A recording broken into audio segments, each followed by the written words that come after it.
Vamos a ver el modelo hidráulico en el contexto de una empresa de tipo comercial. Nuestro objetivo de hoy es particularmente enfocar sobre las cuentas transitorias de ingreso y egreso. Vamos a explicar en qué consiste el hidráulico. La representación de los activos se hace mediante estos círculos que en realidad están representando tanques que pueden contener una cierta cantidad de un líquido cualquiera que representaría el valor económico o los recursos que cuenta cada una de las cuentas.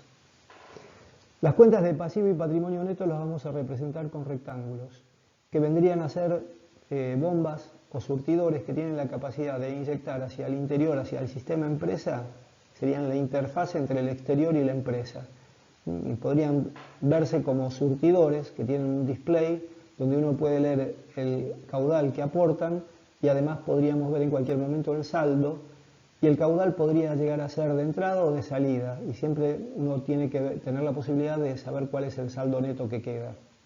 O también lo podrían interpretar como una compuerta de ingreso, y de alguna manera se puede fiscalizar todo lo que entra y todo lo que sale y cuál es el saldo neto que hay en cada una de las cuentas. Las cuentas de egreso serían círculos más chiquitos para distinguirlos de las cuentas de activo. Tienen una cierta analogía con las cuentas de activo, como ya habíamos visto, por eso son círculos, y en este caso lo hemos diferenciado aún más pintándolos de rojo. Y las cuentas de ingreso, que tienen su analogía en las cuentas de pasivo y patrimonio neto, son rectángulos, pero más chiquititos, para no confundirlos con las anteriormente dichas, y las pintamos de verde también para hacer una diferenciación adicional. Y esta sería la cuenta de ganancias y pérdidas, que es una cuenta transitoria particular porque tiene la posibilidad de actuar tanto como cuenta de ingreso como de egreso. Entonces vamos a ver algunos asientos para ir analizando el caso. El caso de una venta que se realiza al contado. Entonces, va a pasar a través de esta cuenta de ingreso una cierta cantidad de caudal cuyo destino es la cuenta de disponibilidades porque es una venta al contado. Entonces, esta cuenta de disponibilidades es un tanque que tiene un cierto nivel, o cero podría ser su nivel, pero supongamos que está más o menos por la mitad, pero como recibe un aporte, un caudal, va a aumentar su nivel. Es como que ingresa plata a caja, entonces claro, tenemos más caja. La analogía con las cuentas de la registración contable, como por ejemplo en el libro diario, sería que la cuenta que recibe, la que tiene la punta de la flecha, es la cuenta que se debita. Y la que tiene la cola de la flecha, o sea, de donde parten los fondos, es la cuenta que se acredita. Si vemos, por ejemplo, una venta a crédito, sería similar, lo único que la cuenta que se debita es la cuenta de créditos comerciales.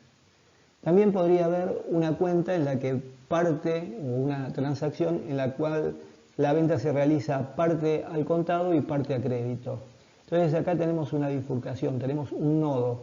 La suma de lo que llega hasta el nodo tiene que ser igual a la suma de lo que sale del nodo. Acá no puede quedar nada, ni tampoco puede aparecer, o sea, no puede haber ni una fuente ni un sumidero de líquido en ningún trayecto de toda esta cañería. El único ingreso es a través de la cuenta que estamos acreditando, la cola de la flecha, y el único destino de todo este caudal es alguna de las cuentas que tienen la punta aplicada sobre otra cuenta, que es la que se debita. Veamos ahora el caso de las amortizaciones acumuladas. Este ejemplo ya lo vimos, así que lo pasamos rápido. Solamente señalamos que esta cuenta es la de egreso, que con el aporte que les llega desde la cuenta de amortizaciones acumuladas va a aumentar su saldo, el nivel que tenía antes, podía ser cero, podía tener un nivel cualquiera, va a subir un poco más y lo va a retener hasta que hagamos el cierre de ejercicio. ¿Okay? Esta es una transacción, la de sueldos a pagar, en la cual estamos registrando la obligación que la empresa contrae con respecto a ciertos acreedores que en este caso particular son nuestros empleados, los empleados de la empresa. Y tiene asociada otra cuenta que son los aportes patronales, que en este caso el acreedor es el Estado, a quien hay que pagarle una cierta proporción del sueldo que ganan los empleados. Estas dos cuentas podrían juntarse en una sola, porque en realidad el costo que tiene para la empresa es la suma de las dos partes, lo que se le paga al empleado y lo que se le paga al Estado como aportes patronales. Ya que estamos viendo el tema de los sueldos a pagar, vamos a ver qué ocurre cuando se salda la deuda con los empleados. Digamos, llega el día de pago, entonces, supongamos que a los empleados se les estaba debiendo 1.000 pesos. Entonces, de caja va a salir una suma que no va a ser 1.000, va a ser un poco menos, porque los empleados también tienen que hacer sus aportes. Son los aportes del personal, del empleado, que la empresa actúa como agente de retención. Entonces retiene una parte de ese sueldo. Entonces de aquí, en vez de salir 1.000 pesos, van a salir, digamos, 800 pesos. Los otros 200, la empresa contrae la obligación de pagárselas al Estado, a las diversas instituciones del Estado, porque acá hay varios rubros que componen los aportes patronales y las retenciones. Entonces, hay una parte de la remuneración bruta del empleado que se le descuenta de su sueldo y pasa a ser una obligación de la empresa, pero que es una obligación de pago al Estado. Y es una obligación, digamos, que éticamente es muy importante porque se está quedando con plata que no es de la empresa, es una plata que formalmente le corresponde a sus empleados. Este podría ser el caso, esta cuenta que es de costos financieros, es una cuenta de egreso. Podría ser el caso de los intereses que se devengan y se pagan en el mismo ejercicio. Acá estamos viendo un caso particular, ya hemos visto otros casos con intereses adelantados, con intereses al vencimiento. Este sería un caso en que al final de cada ejercicio nosotros estamos pagando los intereses que se hayan devengado durante todo el ejercicio.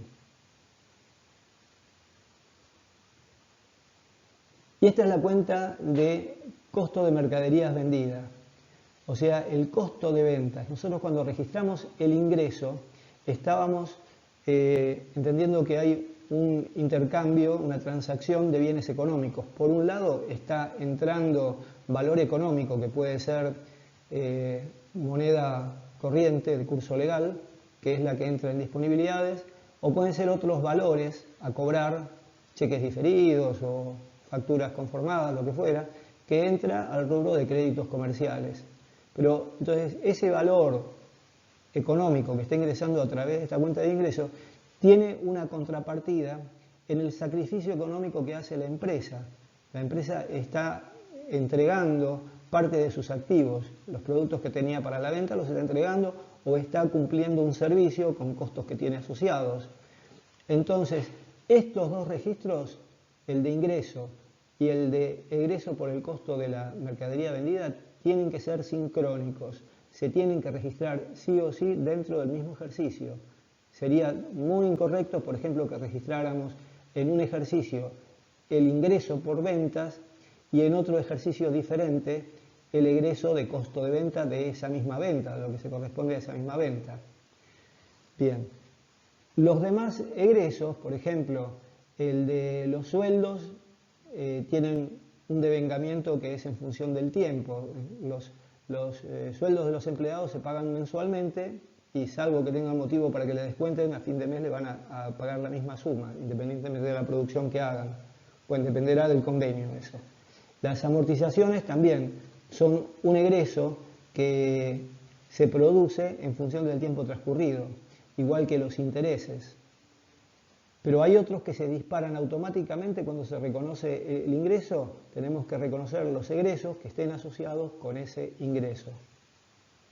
Bien, supongamos ahora que llegamos al final del ejercicio. Entonces, las cuentas transitorias, tanto la de ingreso como las de egreso, que contienen un cierto saldo, en este caso es un saldo de tipo acreedor porque fue entrando hacia la empresa, ese saldo lo tenemos que cancelar para poner esta cuenta transitoria en cero.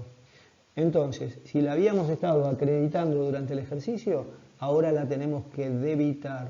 O sea, ella estuvo entregando, ahora tiene que recibir lo mismo o la sumatoria de lo que entregó a lo largo del ejercicio. Primero debes desbloquear tu Bueno, entonces, esta cuenta va a quedar en cero y la que va a quedar ahora con un saldo de tipo acreedor es la cuenta de ganancias y pérdidas. Pero esta acreditación tiene un saldo que va a ser provisorio. Inmediatamente esta cuenta va a recibir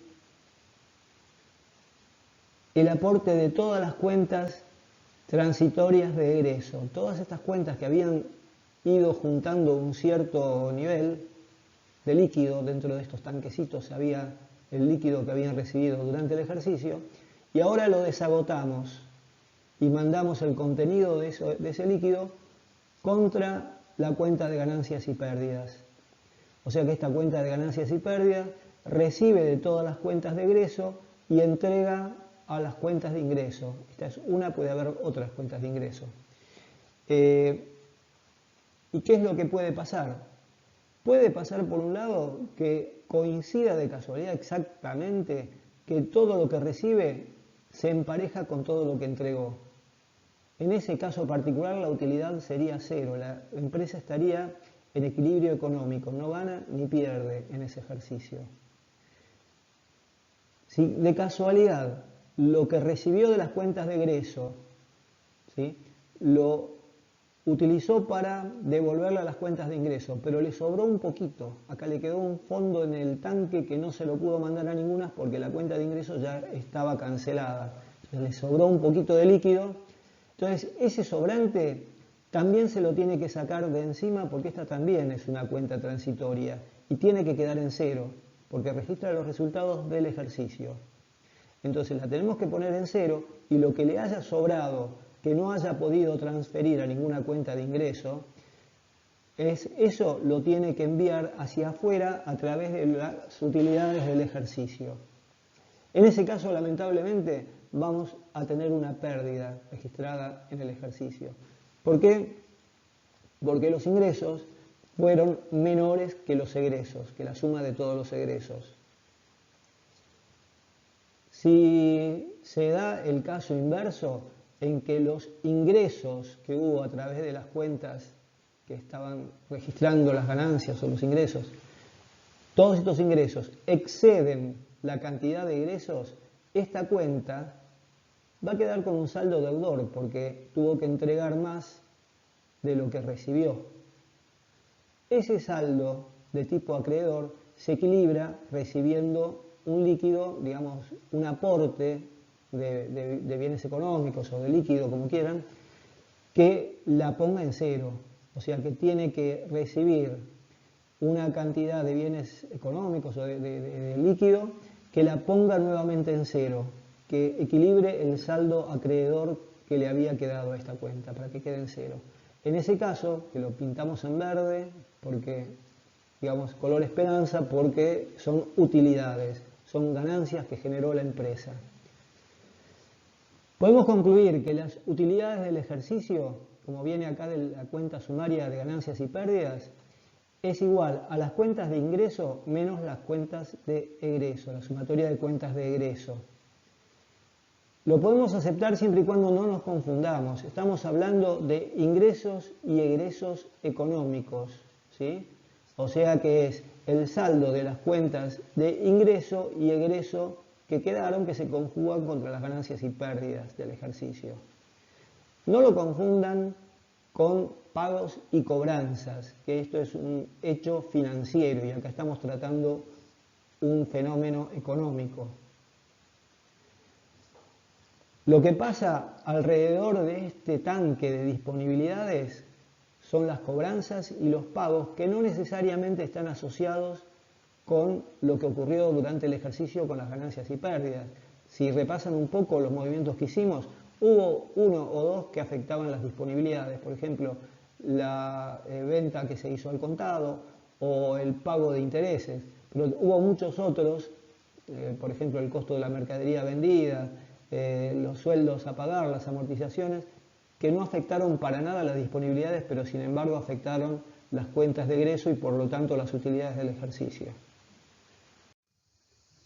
Vamos a ver ahora cómo lo ordenamos el cuadro de resultados, o sea, las utilidades vamos a exponerlas de una forma prolija como para poder tener una desagregación y un grado de análisis adecuado. Lo primero que vamos a verificar cuáles fueron las ventas brutas, de las cuales vamos a descontarle las bonificaciones. Las bonificaciones no son descuentos comerciales, son descuentos por razones comerciales, o sea, por ejemplo, un descuento por cantidad o por un cliente especial que se le accede a descuentos especiales porque es un buen cliente. Entonces, eso nos daría las ventas netas del ejercicio. A esto le restamos el costo de venta, de lo cual ya hemos hablado, y obtenemos la utilidad bruta. El costo de venta vendría a reflejar cuánto, si es una empresa comercial, sería cuánto me costó la mercadería que acabo de vender. Si fuera industrial también, sería el costo que tuvo que incurrir, todos los costos, el conjunto de gastos que tuvo que incurrir la empresa para poder hacer frente a la venta, a la entrega de mercaderías o para brindar el servicio que esté comercializando. Eso nos da la utilidad bruta. Pero lo que vimos hasta ahora se refería exclusivamente a los bienes de cambio, ¿no? Pero la empresa necesita una estructura administrativa, una estructura de ventas y de finanzas, personal de otro tipo que no está relacionado con el costo de la mercadería vendida, pero sin embargo es necesario para la operatoria de la empresa. Entonces, una vez descontado este tipo de gastos, tenemos la utilidad de explotación. La utilidad de explotación nos refleja cuál es el beneficio que está obteniendo la empresa por la actividad principal a la que se dedica. Pero habíamos visto que la empresa también tiene excedentes de activos, pueden ser disponibilidades, con los cuales puede realizar inversiones en otra actividad que no es la propia de la empresa. Por ejemplo, puede comprar acciones en la bolsa o títulos de otras empresas, bonos del Estado. Son otras inversiones en las cuales destina parte de sus activos con el objeto de obtener otros ingresos secundarios. Estos ingresos pueden tener gastos asociados, que habría que descontarlos para poner aquí el neto de cuáles son los ingresos, y a veces puede tener quebrantos. Por ejemplo, si invierte en la bolsa puede tener épocas en las que hay ganancias y épocas en las que hay pérdida. Entonces el resultado neto de esas operaciones secundarias es el que se registraría en este rubro para obtener la utilidad operativa, que nos estaría reflejando cuál es el beneficio que obtiene la empresa con todos los activos que tiene disponibles, ya sea que estén afectados a la actividad primaria o secundaria. Se van a considerar por separado los cargos financieros. Esto es para ir afinando el análisis y saber si los resultados están originados en una deficiente utilidad operativa, que no fueron los activos suficientemente rentables, o tuvimos costos de financiación muy elevados. O al revés, a lo mejor las cosas fueron extraordinariamente bien, un ejercicio brillante, y cuando empezamos a hilar fino, vemos que la utilidad operativa fue bastante modesta, pero que fue brillante el rendimiento financiero. Entonces, eventualmente pueden decir, bueno, ¿por qué no nos dedicamos a la actividad financiera en vez de la productiva? Entonces, este desglose que estamos haciendo de la información tiene una posibilidad de análisis muy rica. Lo que vimos hasta la utilidad operativa neta son todos resultados que son considerados de rutina, que podemos esperar que en los próximos ejercicios se repitan. Pero pueden haber hechos puntuales que no se van a repetir en el futuro. Por ejemplo, que vendemos una parte importante de la planta o una línea de producto, algo que nos pudo haber dado un muy buen rendimiento o una pérdida. Por ahí vendimos activos por un valor que era menor a lo que teníamos registrado en nuestra contabilidad y estamos perdiendo, por eso tiene ese signo positivo o negativo. Pero son resultados que no se van a repetir en el futuro, o no se espera que se repitan. Y eso nos llevaría a la utilidad neta que se produjo durante el ejercicio. También existe la posibilidad que en ejercicios anteriores hayamos cometido algún error de estimación o, por ejemplo, que se haya realizado alguna venta que luego se vino atrás, nos devolvieron la mercadería vendida cuando ya la teníamos concretada, pero bueno, tuvimos que aceptar alguna devolución. O errores de estimación, de alguna provisión mal hecha, una previsión o lo que fuera, alguna estimación que nos llevó a un error y que ahora lo tenemos que corregir a favor o en contra, por eso tiene los dos signos, como ajuste de ejercicios anteriores. Pero son hechos económicos que se han producido en otro ejercicio y lo vamos a separar. Sin embargo, ese resultado le interesa al Estado que se lo paguemos como impuestos, ya sea a favor o en contra. Si fue un quebranto, bueno, se lo podemos descontar y vamos a pagar menos impuestos, pero si es una ganancia, lo tenemos que agregar y pagar como impuesto a las ganancias. Entonces simplemente aquí estamos calculando cuál es el valor que hay que liquidar como impuesto a las ganancias y nos queda la utilidad neta después de impuesto a las ganancias. Esta es la utilidad que va a figurar en el balance como parte del patrimonio neto y es lo que tienen disponibles junto con otras utilidades como las de resultados de ejercicios anteriores, que son las que dispone la Asamblea de Accionistas para tomar alguna decisión en cuanto a distribución de utilidades.